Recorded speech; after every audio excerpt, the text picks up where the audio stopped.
address the existing shortage of educational staff, specifically curriculum support and quality assurance officers in the Tharaka Nithi County. Are there plans by the ministry to deploy additional vehicles to Tharaka Nithi County to address the prevailing inefficiency and enhance the delivery of educational services across the county? Could the Cabinet Secretary at the same time also explain why it has taken long for teachers serving in the Kadwana and Chuka municipalities and Chuka and Bangombe sub-counties respectively to be considered for hardship allowance despite serving under similar adverse conditions as their colleagues in the Tharaka South and the Tharaka North sub-counties? I submit, Honorable Speaker. Thank you. CS. Thank you, Mr. Speaker. On question part A, to that question, Tharaka Nithi County, Mr. Speaker, has one lead county quality assurance and standards officer based at the county education offices. It also has one quality assurance and standards officer based at the county education offices and 7 sub-county quality assurances and standard officers that are stationed in the 7 sub-counties in Tharaka Nithi as follows. Titus Command Mburu, the employment number is there. Designation is the county quality assurance, and is stationed at the CDE's office. Simon Tanoi Waiwa, stationed at the CDE's office. Waome F. Mureithi, Meru South Sub-County. Peter Dhuranira, Mkombitu, Tharaka South Sub-County. Eliud Karanja Kamau, Igambangombe Sub-County. Peter Kabiro Laibu, Mudhambi Sub-County. Patrick Murira, Chiakariga Sub-County. Michael Karaoke, Tharaka North Sub-County. And Kinyo Silas, Mara Sub-County. Thus, Mr. Speaker, the Tharaka Nithi County has a quality assurance and standards officers in all its 7 sub-counties. This is the standard staffing level for quality assurance and standard officers. All these officers have also been capacity built and inducted in the ongoing education reforms and are executing their mandates within their respective sub-counties. Part 2 of the question. The ministry dispatched 3 Isuzu D-Max double cabin vehicles to Tharaka Nithi County in November 2023. An additional vehicle was dispatched to the county this October. The following are the vehicles serving the county. Number 1, there is a GKC 670A with the CDE. Number 2, GKC 680A with the sub-county director, Tharaka North. Number 3, GKC 653A, Tharaka South. And number 4, JKC 671 in Mara. The ministry is seeking the requisite budgetary allocation in order to purchase more vehicles for the remaining sub-counties, and indeed other parts of the country are also facing the similar shortages. Part C, Mr. Speaker, the payment of hardship allowance is done automatically once an area is classified as a hardship area. The classification is done by the Ministry of Public Service and Human Capital Development. The areas of the county that are currently classified as hardship zones are indicated in legal notice number 534 of 1997 and next provided as annexure number 4. Tharaka South and Tharaka North sub-counties are not classified as hardship areas at the moment. As a ministry, we write to the Ministry of Public Service and Human Capital Development to request it to consider specified areas as hardship areas. Once that classification is done, the Teacher Service Commission will automatically pay the allowances. I submit. Senator Mufaya, do you have any supplementary question? I've captioned the answers given by the CS, but Honorable Speaker, you know, I am asking questions on behalf of the service consumers, especially on part 1, Honorable Speaker, where we are seeking to know whether we are getting some quality assurance and curriculum developers. This is an issue, Honorable Speaker, that has really bedeviled quite a number of sub-counties, though the CS has just narrated the number of the quality assurance and curriculum developers on the ground. But I think I want to be on record, Honorable Speaker, that is not the situation on the ground. You know, in some parts of Tharaka-Nithi, it's arid, and it's very vast, Honorable Speaker. You know, you don't expect one sub-county, one quality assurance officer to transfer the whole sub-county in check of the quality of education in those relevant schools, for that matter. Honorable Speaker, on question number 2, I've captioned the CS also talk about the number of vehicles. You know, if you go to places like Tharaka South, which cuts across all the way from Mitungo to areas like Kamanyaki, and then you expect that sub-county to maybe to have one vehicle. I think that is not reasonable, Honorable Speaker. And then maybe the CS I've admired, because when you talk of the budget, maybe once the budget allows, maybe please kindly make sure that we have enough vehicles to make sure that people get services. On question number 3, Honorable Speaker, about allowances. How many supplementary questions have you No, asked? there's just one question, Honorable Speaker. I'm just interrogating the answers that CS has just given. I am not diverting from my previous question, Honorable Speaker. On the issue of, hardship allowance, Honorable Speaker, this is my third time when I'm trying to question about the hardship allowance. We have our brothers in Tharaka North, Honorable Speaker, the Tharaka South, Honorable Speaker, who are enjoying hardship allowance. Actually, even teachers from the upper zone of Tharaka are scrambling.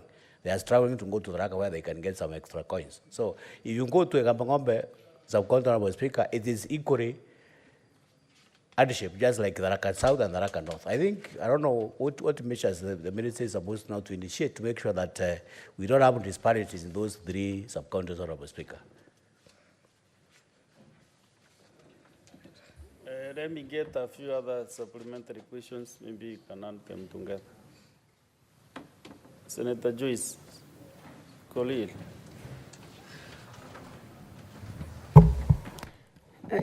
Thank you very much, Honorable Speaker. Honorable CS, I would like to know what are the plans within the ministry on the issue of the prolonged registration of the new schools, because it takes a lot of time, and even after the schools have been in place for even up to 4 years, there is no registration, meaning they miss from capitation and other ministries' services. Another thing is the issue of unemployment of teachers who have graduated 15 years. What are the plans that the ministry has? Because a number of things that you are doing right now, or the formula that you are doing right now, is not favoring those who graduated back 2009. What are the plans that you are putting in place? Thank you. So, Senator Corey, unfortunately, similar questions were asked by members earlier on. I was very hesitant to cut you short, but I descended because of gender issues, you know. Gender issues are very sensitive. I said I give you a leeway to ask your question. So let me get others from Senator Beatrice Ogora. Thank you, Honorable Speaker. On the same spirit, what means of transport does the ministry provide to sub-county offices in the spirit of the devolution and decentralization? Honorable Speaker, a case in point is my sub-county in Dewa, with over 153 primary schools across 7 wards. What means of transport do these ministry staff use for quality assurance and to reach the 153 school, Honorable Speaker? Senator Wambua Enoch. Thank you, Mr. Speaker. Mr. Speaker, mine is on the hardship allowances to teachers. It's more like a comment, Mr. Speaker, because you see there seems to be serious disparity across government departments. That one department of government would appreciate a region as a hardship area, and staff working there then are considered for support as working in hardship areas. Other departments of government don't consider the same area as hardship area. And then it is complicated by this support that is given by the Equalization Fund, where we have identified 33 counties to benefit from that fund. And you realize that some teachers in some of those marginalized areas, which have been identified as deserving of Equalization Fund, are not considered for hardship allowance. So, Mr. Speaker, mine would be to ask the CS whether then he would write on this question to have a multi-agency approach to ensure that areas that are identified as marginalized in one region, staff working in those areas are treated as deserving of allowance from across the government departments. I thank you, Mr. Speaker. Honorable CS, answer those. Thank you, Mr. Speaker. The matter of classification of hardship areas is actually currently being handled by a technical team appointed by the Ministry of Public Service. The Teacher Service Commission has made submissions to that team for ensuring that there are areas that are treated, like Senator Wambua said, by one department or one side of the government as hardship is treated the same way. So this I couldn't agree with him more. We need to do that multi-agency approach so that we have an harmonized system of knowing and confirming that if this area is hardship area for the Ministry of Interior, for example, it should be hardship area for the Ministry of Education or the TSC. So we thank you for those suggestions. We'll write on them and we'll make the relevant submissions to the technical team and to look at the circular that was issued in 1997. It is very, very many years ago. So we need to look at it and have a current one that actually works and that harmonizes all the other areas and ensures that we do not disenfranchise other people who are working in the same conditions. It is even discriminatory because you, under Article 27, you should be treated the same. So it's something that we need to look at, and we promise that we are going to have a look at it. In terms of the what are the plans of the issue of registration? On the issue of schools registration, we have decentralized the registration of schools, and now they are in the counties. So if it has not, if it has taken that long, then we'll look at it if we can get those details of those schools, and we ensure that if they meet the requirements, they are registered. Because when we do not register them, we disenfranchise the students who go there, because without registration, you don't get capitation. You don't get capitation, we are not obeying Article 43 and 53 of the Constitution that requires us to give free primary education to children. So if that is happening, please bring it to our attention so that we can deal with it.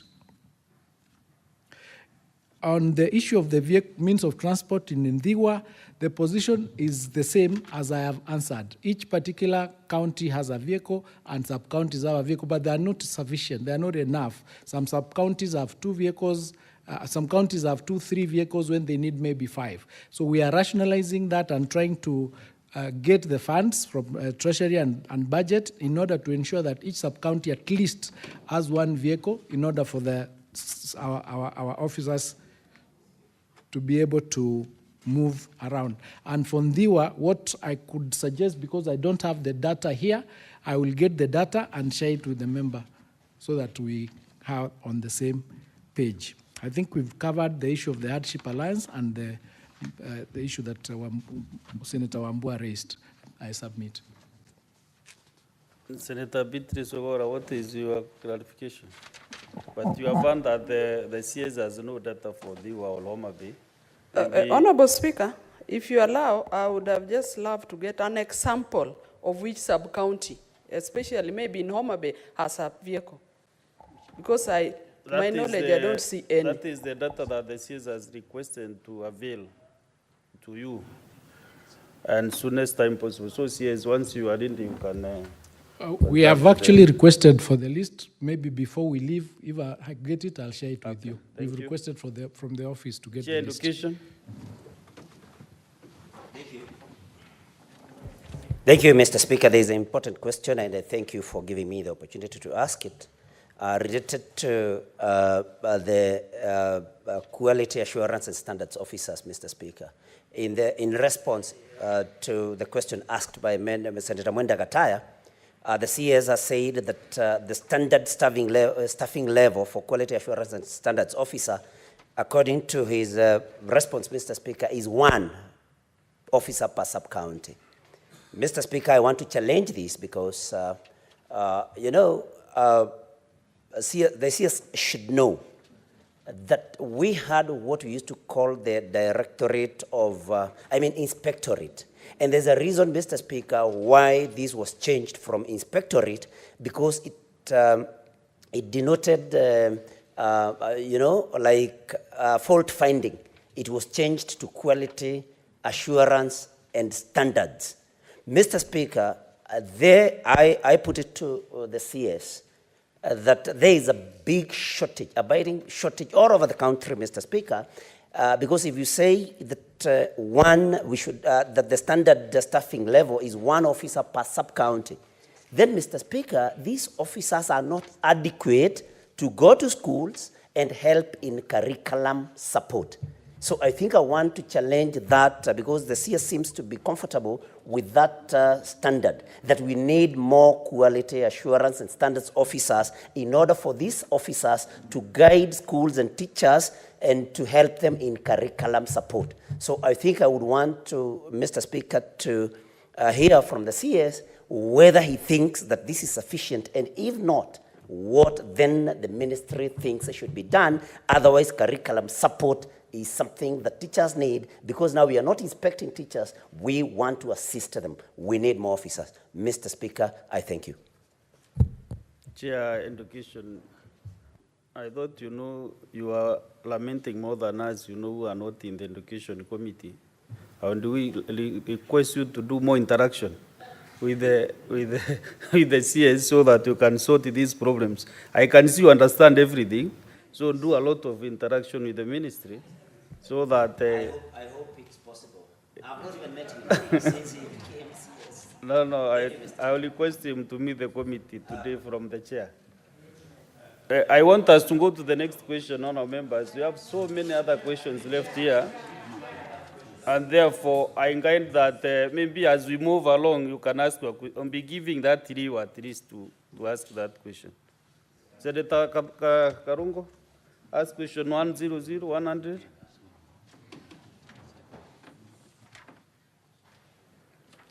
Thank you very much, Mr. Speaker. As I rise to ask my questions, and as I do so, Mr. Speaker, allow me to bring to the attention of the House that in the afternoon we anticipate, under the order number 37, to discuss matters on consolidation of bursary. So probably this is a very important issue. We listen to the answers from the CS.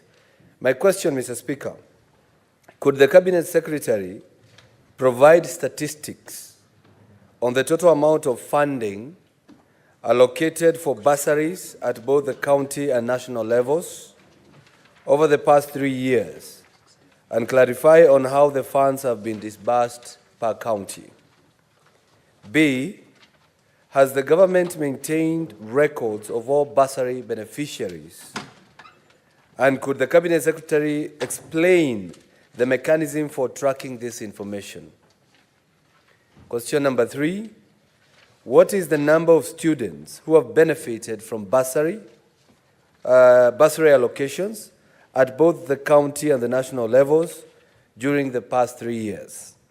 And finally, Mr. Speaker, could the Cabinet Secretary outline the measures the government uses to monitor bursaries allocated by various government agencies, and clarify the mechanism for this monitoring, indicating how the money is disbursed after the funds have been allocated? Thank you, Mr. Speaker. CS, answer that question. Thank you, Mr. Speaker.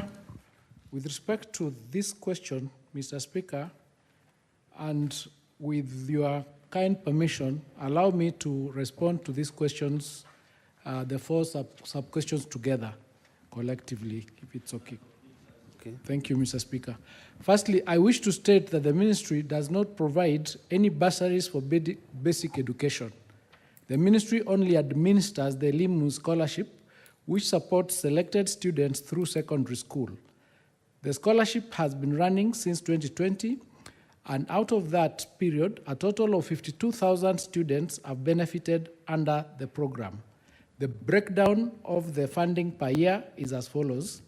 In the year 2020, there were 9,000 scholarships at a total sum of 1,013,238,782.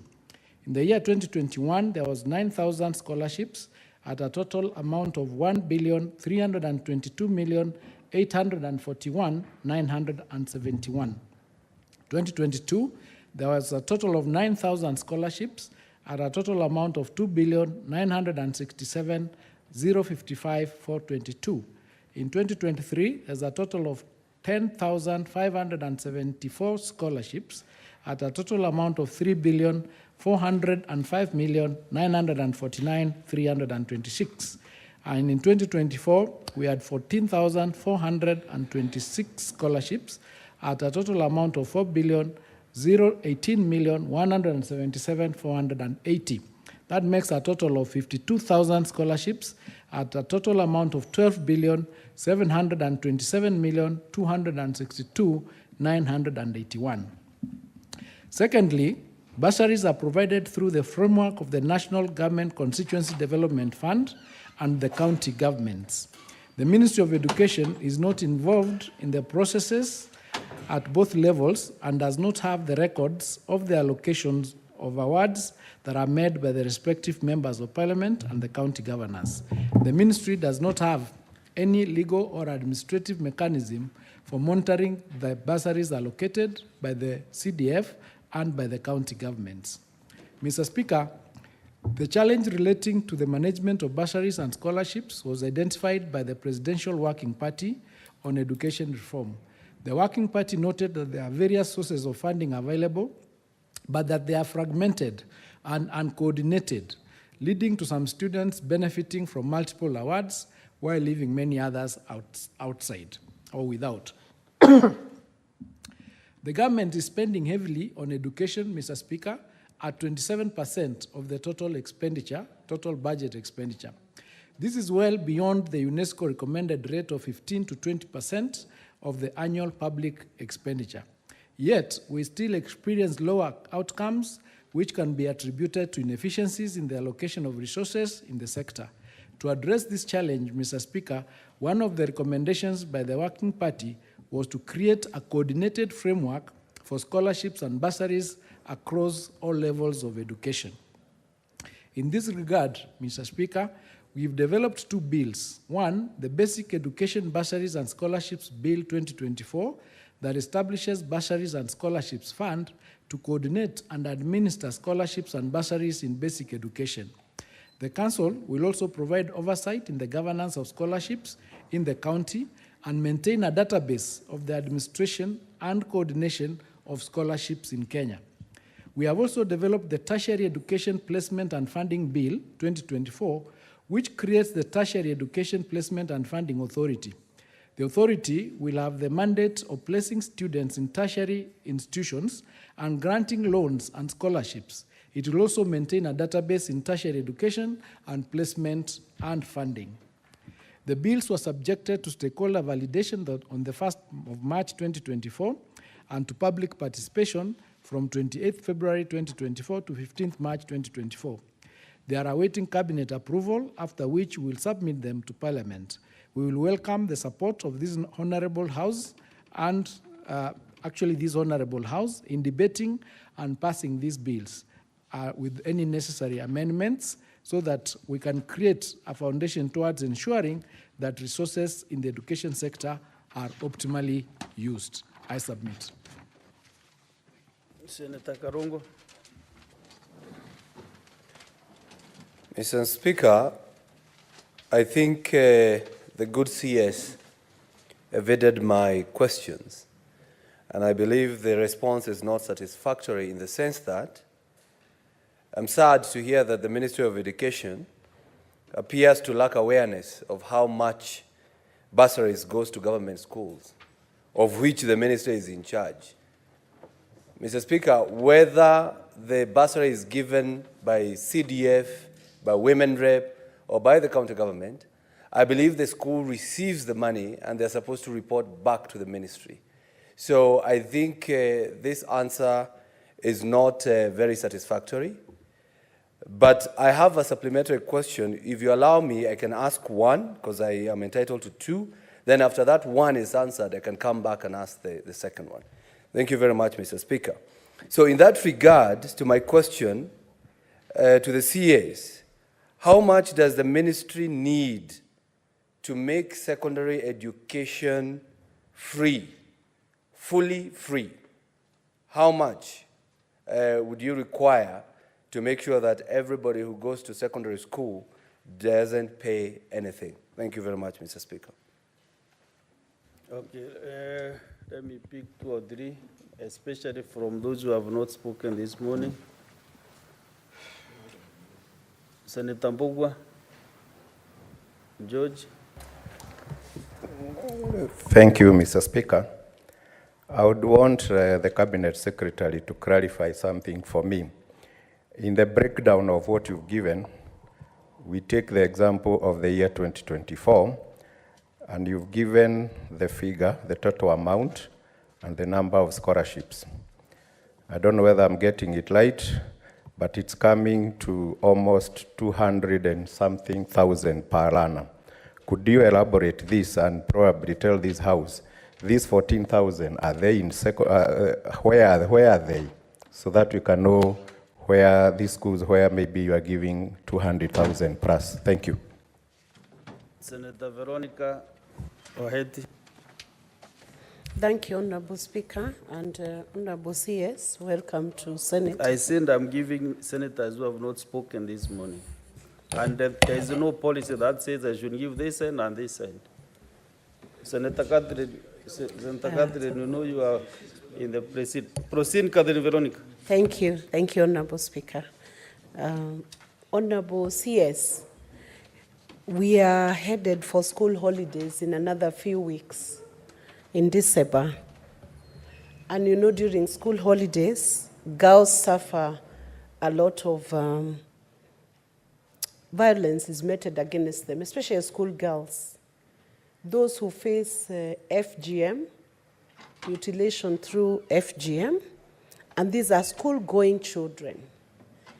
Does the ministry have any plans or any strategy to ensure these girls, these school girls, are protected in this December? I have in mind counties where FGM is rampant, some of the northeastern counties, some of the central part of Kenya counties, counties like Bomet also, Bomet County. What plans do you have as a ministry to ensure that these girls can come back to school in January without having faced that knife and the FGM menace and the consequences that befall these children?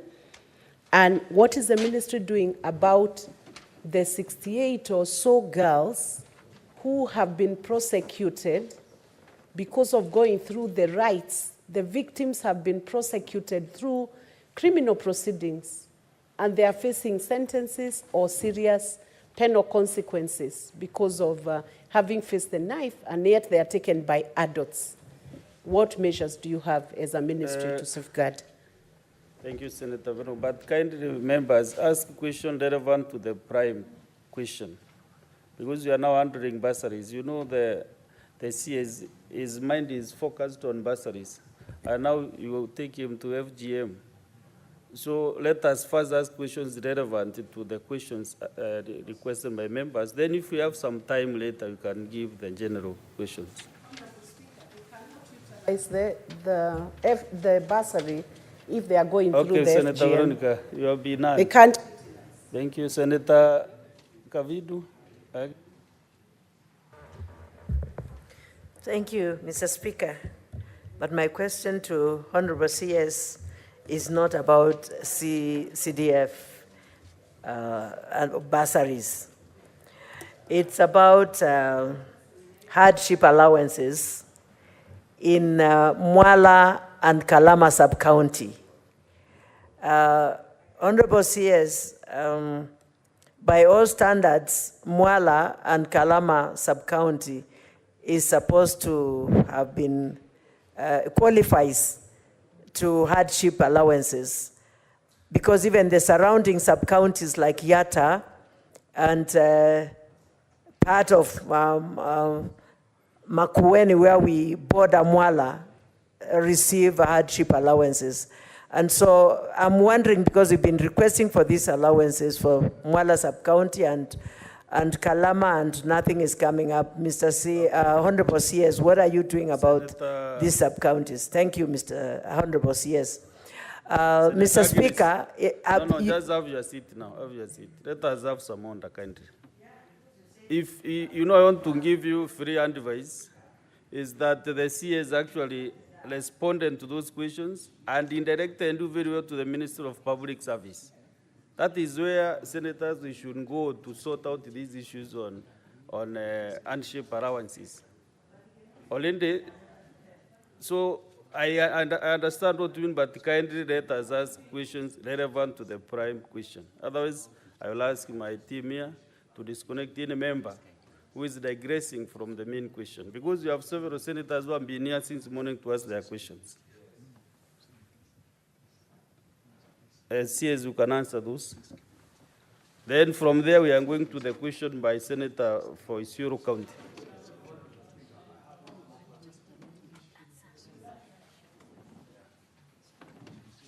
Thank you, Mr. Speaker.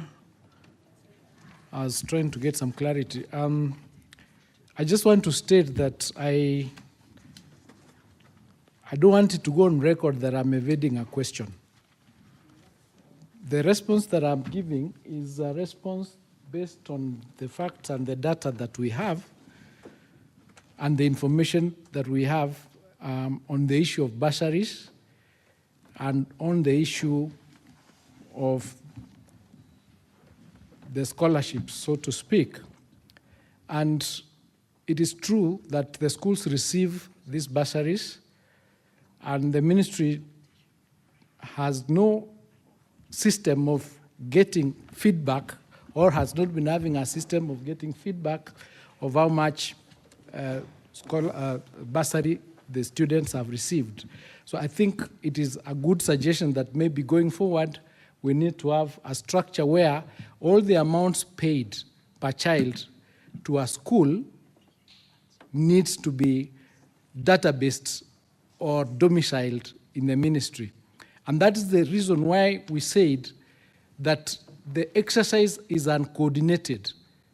And because of that, in fact, I can go further to answer and state that there is no analysis that has been done to determine, for instance, how much money do you require for a child to start from ECD and go all the way to university. We do not have that data.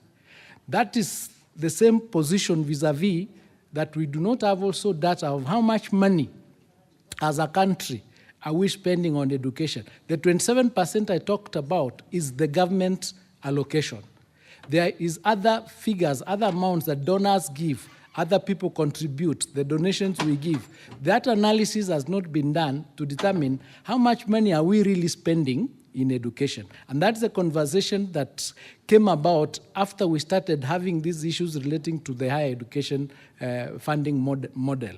So it is ripe for us to discuss. I think it is the way that to go. We need to determine how much money do we need to give free education to our children, and then how much money are we spending, so that we find out whether we are spending more or less. Then we can determine, come up with policies and regulations on how to deal with. So to your second question, we do not have a figure that we can tell you this is the actual amount that you need to give free education, secondary education to children. It's a conversation I think that needs to be had, and it's ripe. And all of us on the table, we need to work on it and come up with it, because 27% of the budget's unsustainable. We are not going to be able to proceed raising this. We need to get a better way of dealing with it. On the issue of FGM, what normally happens in this situation is we work with the national government administration to ensure that the parents comply with the government regulations that have been put down, and where we get involved, where we get information that our students are being harassed in any way, the county officers that we have in our counties and sub-counties then take action. But sometimes, you know, these are cases that they do under the table, it's hidden. So we need the Ministry of Interior that we work with and the headmen and all the chiefs, the administration, to ensure that the girls, when they are on holiday, they are not harassed in any way. That is, we do not have our own, for example, police or administration to manage that space. The Hardship Alliance, I think, had answered that question. I submit, Mr. Speaker. On Basel, I want to give Senator Wabua and one of you from this table. Just agree. Yeah, fine, Senator Karungu, I'm aware.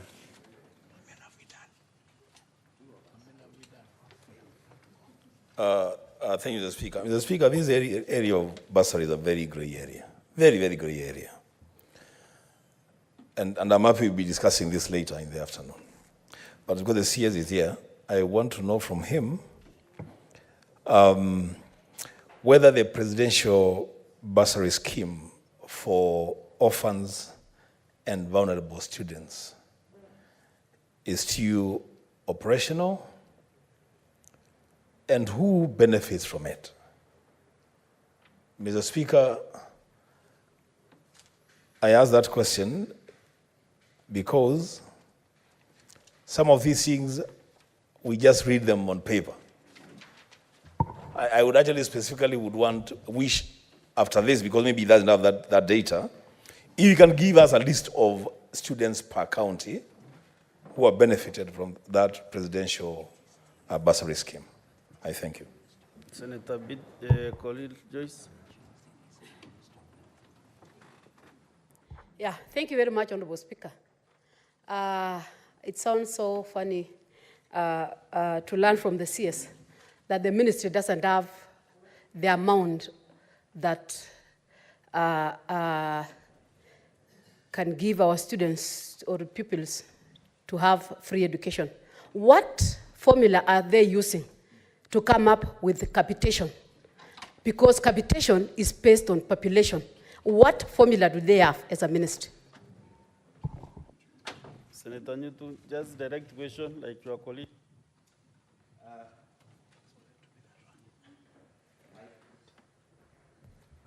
Thank you, Mr. Speaker, and allow me to tell you that I feel gagged because although I chair education, Mr. Speaker, but the questions that come before this House, if I need a clarification, kindly allow me to seek it. It was just a fair comment. Thank you, Mr. Speaker. Mr. Speaker, the issue of bursaries is very, very important. And Mr. Speaker, I thank the government of Kenya, of His Excellency William Samoei Ruto, for the many things that are happening in the education sector, and particularly in the answer that the CS gave about Elimu scholarship that the ministry runs.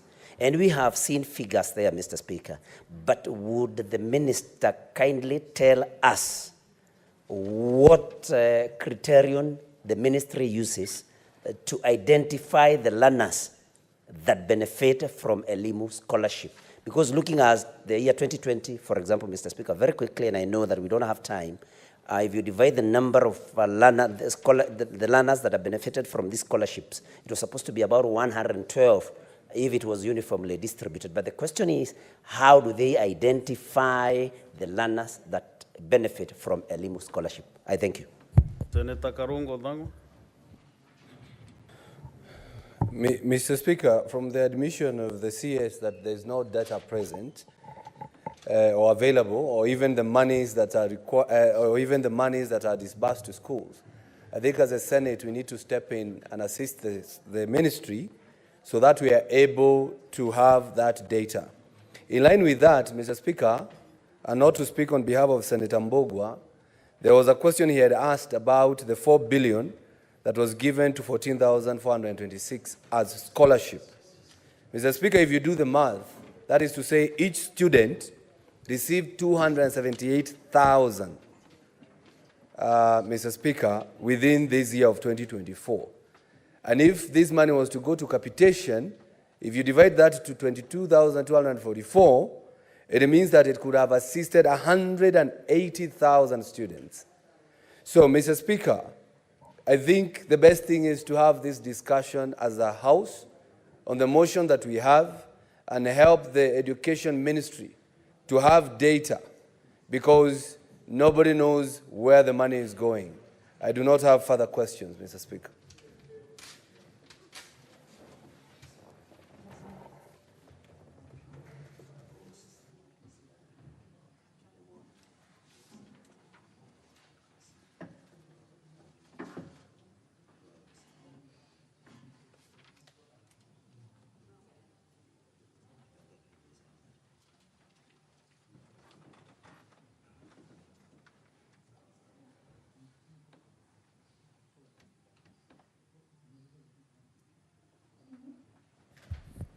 Cabinet Secretary, please proceed to answer the question. Thank you, Mr. Speaker. On the question of the Elimu beneficiaries,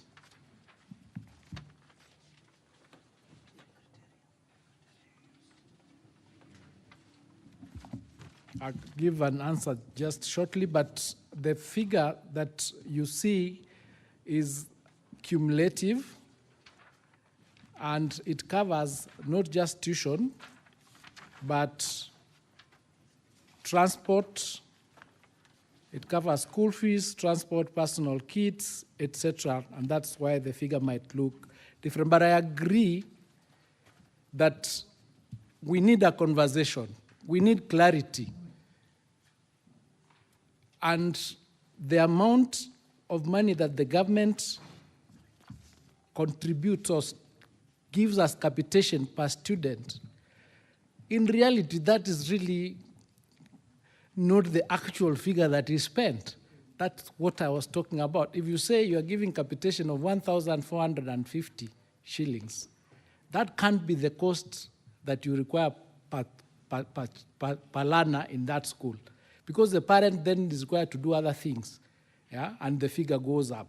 What I meant is that there hasn't been a clear mathematical formula to determine how much really do we need per student to be in school. That's what I mean. And that's why I'm saying that conversation needs to be had so that we can actually come up with a proper figure that we can work up with, so that even when we are planning as a government and as a country, we know exactly what we are looking at. So that conversation needs to be had.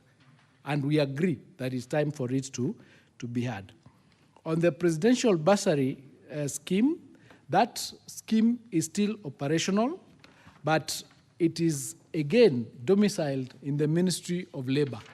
So we don't have data on it as well. And this is what I'm talking about. So there are many players in the field who are playing in this space whose data as a ministry we do not have. And we need to synchronize it and have it centered, and so that it is linked. I think I've answered most of those questions. I'll submit.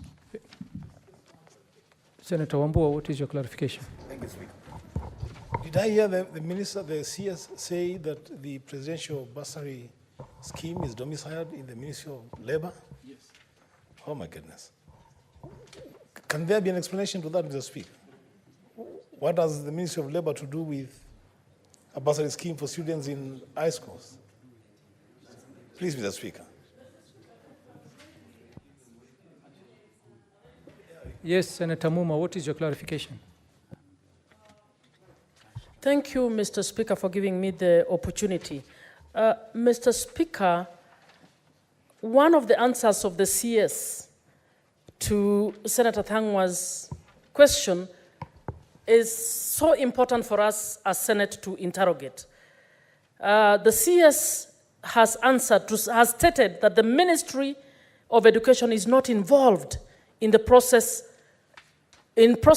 at both levels and does not have records of allocations and awards of CDF money in relation to NGCDF, and the ministry does not have any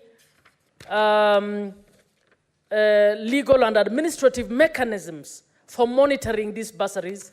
He has further provided information that there are monies under presidential bursary that he's not even aware of. Mr. Speaker, devolution includes both national and county governments. The function of delivering on education, primary education, secondary education, and universities is assigned to the Ministry of Education. Mr. Speaker, this is so urgent that we would have a ministry that has no clue. We are currently discussing issues of bursaries. I even asked an earlier question and asked that he links bursaries to the monies he had said, the capitation, and he did not answer that question. Mr. Speaker, he may not be able to answer right now. As a Senate, that is a serious red flag, a confirmation of what was said by the courts, that the ministry has ceded its responsibility as the owner of that function to other players. No wonder we have problems in this sector. Senator Muranga, what is your clarification? The CS did not answer the question that I asked on the criterion employed by the ministry to identify beneficiaries of a LIMU scholarship that is run by the ministry. Because of the principle of equity, Mr. Speaker, we may want to know exactly how do they pick the beneficiaries. Thank you. Senator Mohammed Abbas, Wajir. Thank you, Honorable Speaker. Honorable Speaker, I think there's a question that I asked, and the minister has not come out very well. I said, in northern Kenya, we rely on teachers employed by the Board of Management, both in secondary schools and primaries. I was asking whether the ministry can be able to train those teachers, because TSC does not have enough teachers. So, whether the ministry is willing to train those teachers so that at least they can be able to catch up with the new curriculum of CBC and all these things. Both in the secondary schools, majority of the teachers are BOM employees. In the primaries, the same things. We don't have other teachers. So we're asking if the ministry can be able to favor us to train those teachers. Thank you. Cabinet Secretary, I'm not sure if you will be able to address all those questions by Senator Muma, Senator Joe Nyotu, Senator Mohammed Abbas, and Senator Wambua. Yes, thank you. The reason why the presidential bursary scheme is domiciled at the Ministry of Labor is because it is treated as a special program, just like the cash transfers to the vulnerable members of our society. That's why they saw it fit to domicile it in that space. And that's why I think, and that we're not okay with, that's why we are saying, Mr. Speaker, I think if you look at the Ministry of Education and the challenges that are there, we are saying we need clarity. That's why we are doing all these cases and having all these discussions so that we can have clarity, we can know how much money do we, and even ring fence it. Because with that, then we'll avoid so many of these strikes, so many of these issues that are in the ministry. Because as I said, there are many players in the Ministry of Education playing in different places, and we don't have sight. We don't have sight of it. So that is why it is domiciled there. With respect to the criteria that the Chair Education asked for, the criteria include issues relating to students being orphans and the socio-economic background. Those are some of the criteria that they look at, and there is a community selection committee that is set up in the localized and devolved areas who then identify those students who are going to be beneficiaries of the LIMU scholarships. That is the answer that I have as at the moment. With respect to whether the Ministry of Education can train the BOM teachers in Northeastern and Wajir. That is a preserve of the Teacher Service Commission. And perhaps we need to have a discussion with them to see, since they do not have their own teachers trained in those spaces, whether we can come up with a program, a special program that they can use to train those teachers to bring them up to the other standard in order for them to attend to our children.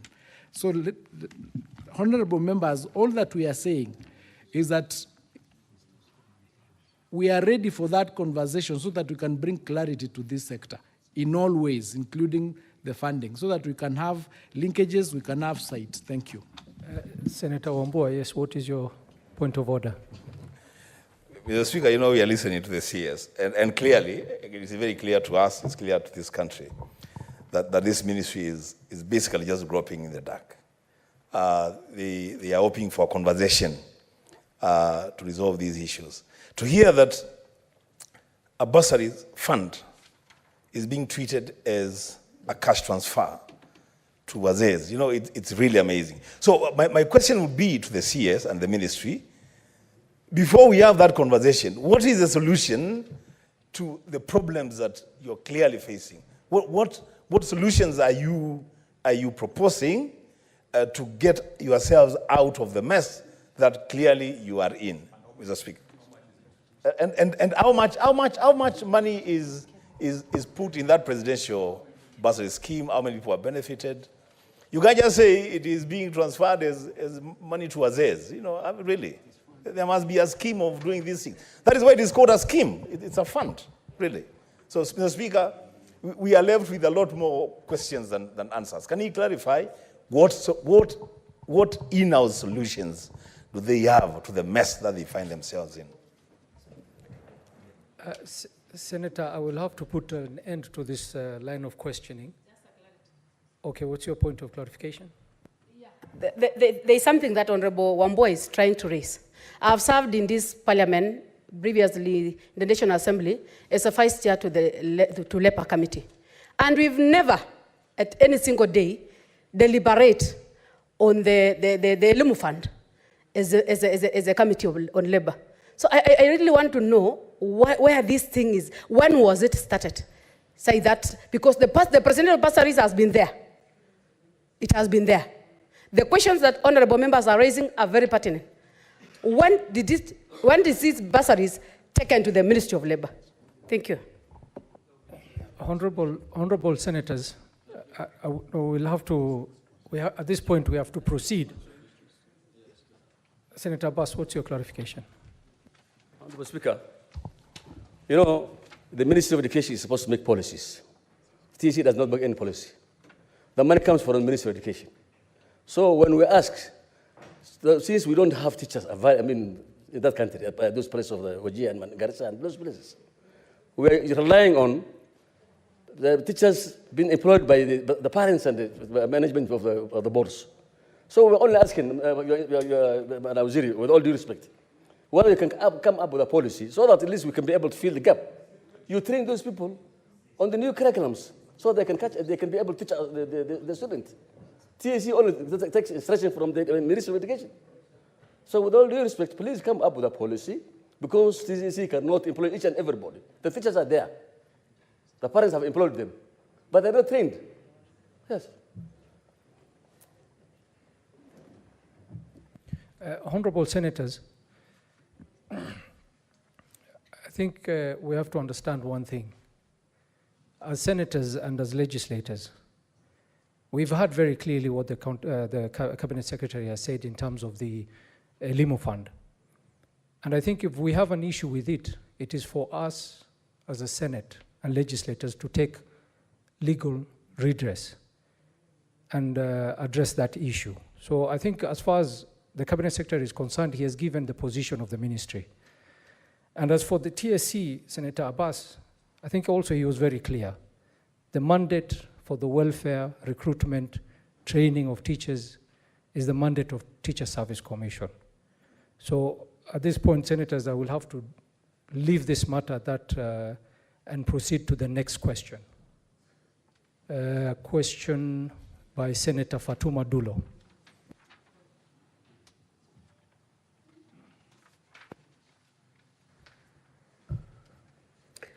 Thank you, Mr. Speaker. My questions are, could the Cabinet Secretary indicate the number of schools that are connected to electricity and water in Isiolo County and outline steps the government has taken to ensure that the remaining schools are connected? B, what plans does the government have to also address security risk posed by the lack of fences along school borders to students and staff? Number C, could the Cabinet Secretary state plans by the government to improve schools infrastructure in Isiolo County, specifically in Mogore Primary School in Sericho Ward, where grade 6 pupils are studying in twigs placed under a tree? And I'll share the photo of that school, Mr. Speaker, if you could allow me, I'll table it. D, could the Cabinet Secretary confirm whether there is budgetary allocation to address the infrastructural challenges facing schools in Isiolo County in the year 2024-2025 financial year? And if so, state the amount. If you can allow me, I will table the photo of the school. If that will give a sympathy to this particular school in Sericho Ward. I thank you, Mr. Speaker. Thank you, Senator. Cabinet Secretary, please proceed. Thank you, Mr. Speaker. To question part A, out of 144 schools, 98 have electricity either from the national grid or through solar power. 63 schools are connected to water supply. The status of the school connection to water and electricity per sub-county in Isiolo County is as stipulated in table number 5. Number 1, in Meriti sub-county, there are 17 primary and junior secondary schools and 4 secondary schools. 3 schools are not connected to electricity. 7 schools are not connected to water. To address the water challenge, water tracking is done by the county government and NGOs. Installation of gutters to harvest rainwater and piping water from community pipes to connect to the school. Number 2, in Cherab sub-county, there are 12 primary schools and 2 secondary schools. None of the schools is connected to the national grid. Only Dada Chabasa has a functional solar. Dada Chabasa Secondary School does not have reliable water supply. Water tracking is done by an NGO in collaboration with the county government from Aderwarabesa to other surrounding schools during the drought period, though not on regular and not adequate. Number 3, sub-county, Sericho sub-county, there are 10 primary schools and 2 secondary schools. Only 3 primary schools and 2 secondary schools are connected to the national grid. They are, however, not connected to any water supply. Number 4, Garbatula sub-county, there are 24 primary and junior secondary schools and 6 secondary schools. 12 primary schools and 4 secondary schools are connected to the national grid for power supply, and 2 secondary schools and 6 primary schools are on solar energy. Number 5 is Isiolo sub-county, 34 primary schools, 34 primary and junior schools, and 15 secondary schools. Most schools in this sub-county are connected to the national grid, while the remaining have solar connections. 3 secondary schools, namely Arenmet, Ngaramara, Boys, and Leparua, have neither electricity nor solar. All the schools are connected to piped water. However, the supply of the water is not consistent. Number 6, Oldonyiro sub-county, there are 15 primary and junior schools and 3 secondary schools. 14 primary and junior schools are not connected to the national grid. 2 secondary schools are not connected to the grid at all.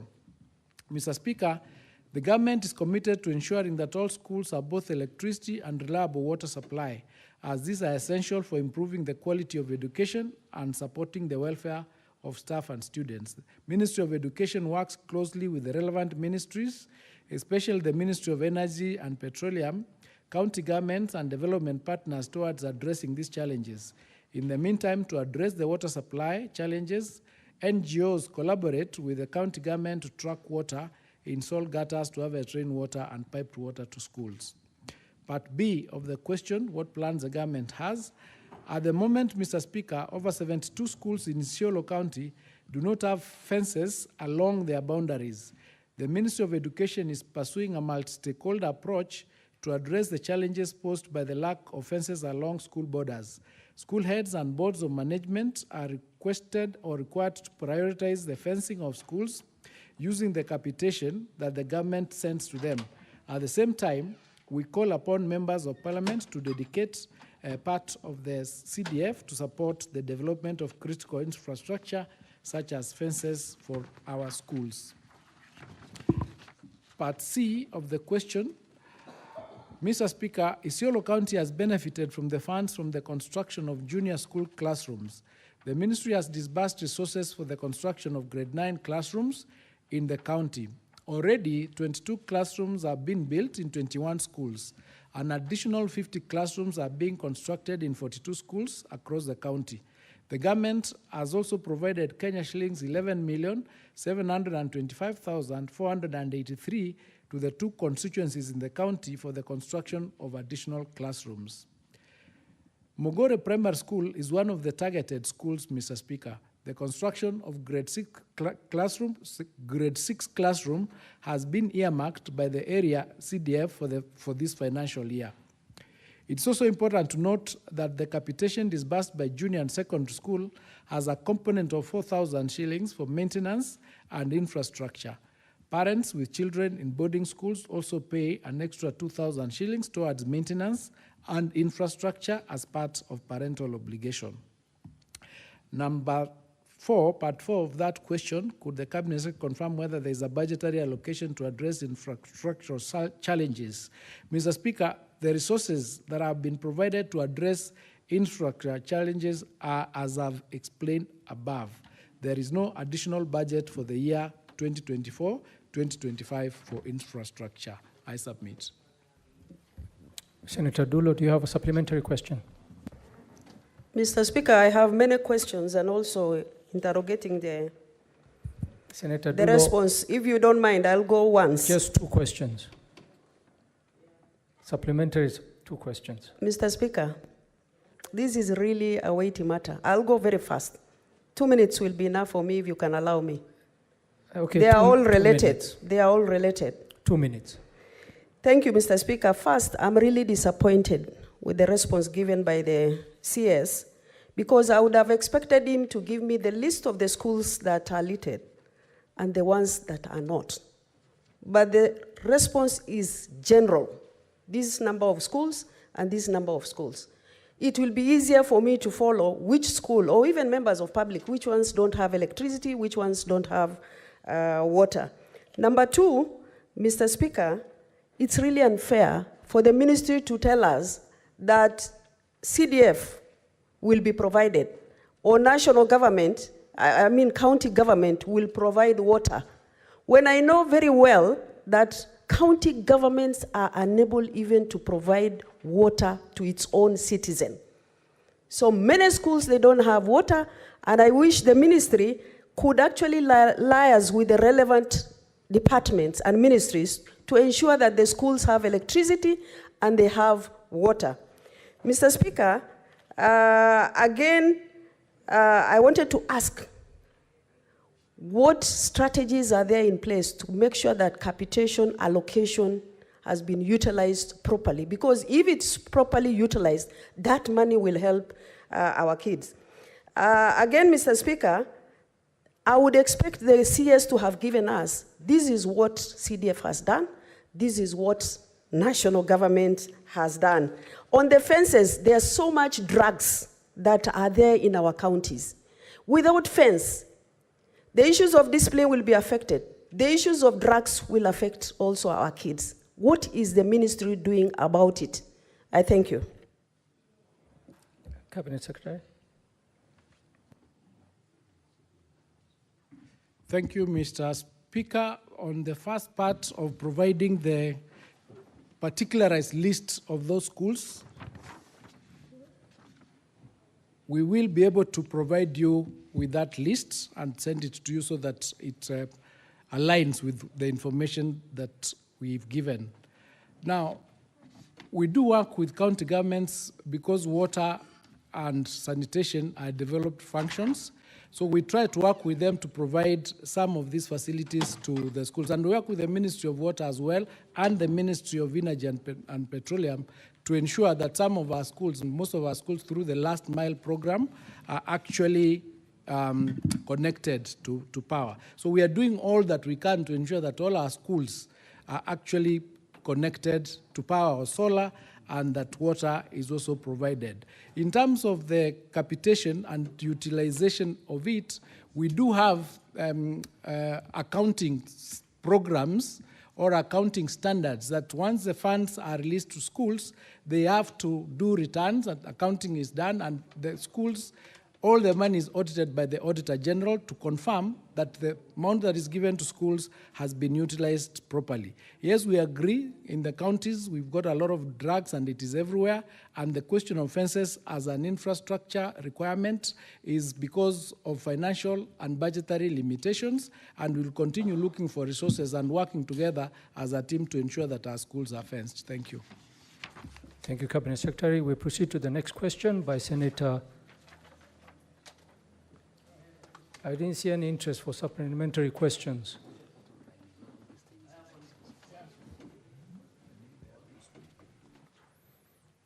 How many want to ask a supplementary question on this question? So 3 on these questions only. Senator Homa Bay.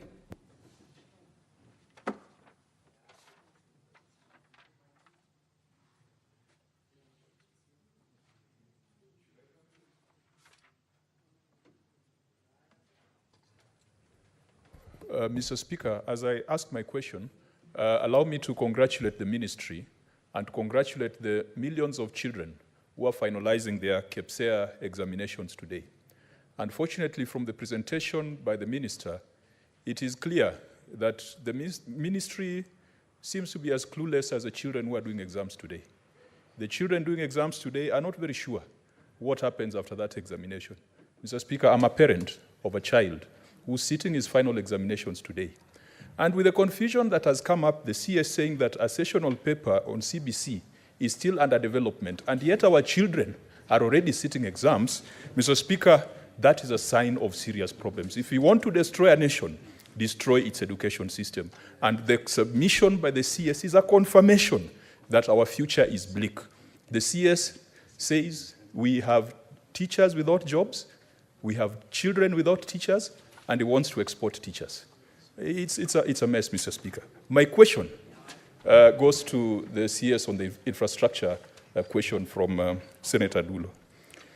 The infrastructure fund that is managed by the Ministry of Education, what is the criteria for allocation, and could we get a schedule of distribution of infrastructure funds from the ministry by county for the past 3 years? And Mr. Speaker, on the 30th of June, 2023, the PS in the Ministry of Education, my friend, now the name has just disappeared, my friend Belio, Dr. Belio, was in Mbita, at Mbita National School, a school, Mr. Speaker, that was founded by my late father and the late Tom Boyer. The PS promised on that occasion that he was going to allocate 10 million shillings to improve the infrastructure of Mbita National School, as well as Senator Otieno Kajwang Secondary School. Mr. Speaker, would the CS tell us whether that money was disbursed? And now that we are mourning the prolific Professor Karega Mutai, whether the CS Treasury, the CS Education, could also consider an infrastructural support to Professor Karega Mutai Secondary School, the school that was established by the then PS in Mfangano Island. Senator Kajwang, you were only supposed to ask one question, and you've asked 3 questions. They've had, but I will ask the CS only to answer one question from Senator Kajwang. Senator Cheptumo. And let's be very brief with the supplementary question, Senators. Thank you, Mr. Speaker. Mr. Speaker, I want to confirm to the House that the new minister for the new CS for Education was my classmate in the University of Nairobi, Faculty of Law. And I just want to congratulate him for the appointment.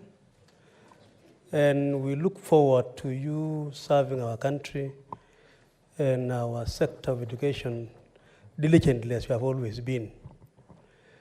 Mr. Speaker, Baringo County, where I come from, we have three constituencies that have had a lot of challenges on matters security. A lot of schools had been closed. And through the government efforts, Mr. Speaker, there has been some peace in that area. And some of the schools are now being reconstructed in Baringo North and in Baringo South and also Tiati. Mr. Speaker, I'm worried that there is no infrastructure fund for 2024-2025. I wanted the CS to confirm. I know he is consulting with the PS, but I wanted the CS to confirm those schools which have been ongoing. You have been doing it with the Defense Ministry and your ministry. The status of those schools in terms of the renovations, and what are you going to do, Bwana CS, if you have no money for that purpose in this financial year? That's my concern. I think there are about 4 schools in Baringo North, about 5 or so in Baringo South, and some in Tiate, and work already had started. Senator Catherine Muma. And Senator Muma, you have a question, so we're running out of time. Honorable Speaker, thank you so much. This will be a quick one. Honorable CS, you will agree with me that education is the greatest opportunity to bridge the gaps between the inequalities among regions and persons in Kenya. Now, looking at the answers you've given to Isiolo, Isiolo only has 2 constituencies, and it shatters my mind that we have schools that don't have water. Honorable Speaker, at this stage in life, we should be doing the Owalo thing, getting laptops to schools, because everything is getting digitized. To find that we have regions that don't have water is not acceptable. As CS, I'm requesting that this, you provide a breakdown of all funds and support to the education sector, wherever it is situated, whether it is CDF, whether it is Ministry of Labor, and provide to the Senate by breakdown of counties. That is the only way we can speak to the issue of equity, so that we can together, as you say, start looking at this issue. Thank you, Senator. We'll take the last question from Commissioner Senator Joyce very quickly. Yeah, thank you very much, Honorable Speaker. I have one question related to the PS in charge of higher education. I would want to know the plans of the ministry as regarded to the Bomet University structure that has been there for the last 2 years. I remember I raised this question a year ago, and the same structure is still stuck to date. What are the plans that they have for the Bomet University? Thank you. Cabinet Secretary, if you could please answer those questions very quickly. Thank you, Mr. Speaker. I thought that Senator Kajwang, after congratulating us, was going to retain that congratulation, but he congratulated us and took it away immediately. But we are not completely clueless. I think we are quite informed on KEPSEA, and as I indicated, there is in existence sessional paper number 1 of 2019 on the policy framework for reforming education and framing for sustainable development. And there is another policy that deals with curriculum policies, basic education policy, basic assessment policy. There are quite a number. What I was saying is that we are coalescing all these ones into one particular policy so that we have everything in one particular system so that it is easier to be clear about what we are doing. So we are not completely clueless. I hope you retain that. Congratulations. Thank you. To Senator Cheptumo, we are going to try and raise this issue of infrastructure in the supplementary budget. I think what happened is because of the issues and the challenges we had with the finance bill, there has been a bit of challenge in that space, but when we're doing the next supplementary, which I think is next month, we'll be able to bring this to the attention of Parliament so that we can get budget to be able to undertake these exercises. The 10 million to that was promised has already been disbursed. I'm informed it has already been disbursed, so that's a good thing. Then on the question of Senator Mumo on laptops and getting all this fund, I couldn't agree with you more. I think what we're going to do as directed, we are going to try and get all these funds together and then submit a list of how many funds and bursaries are in whatever ministry that deals with education, and that we can submit that to ensure that we are clear and then have that conversation together. There's the question of Bomet University.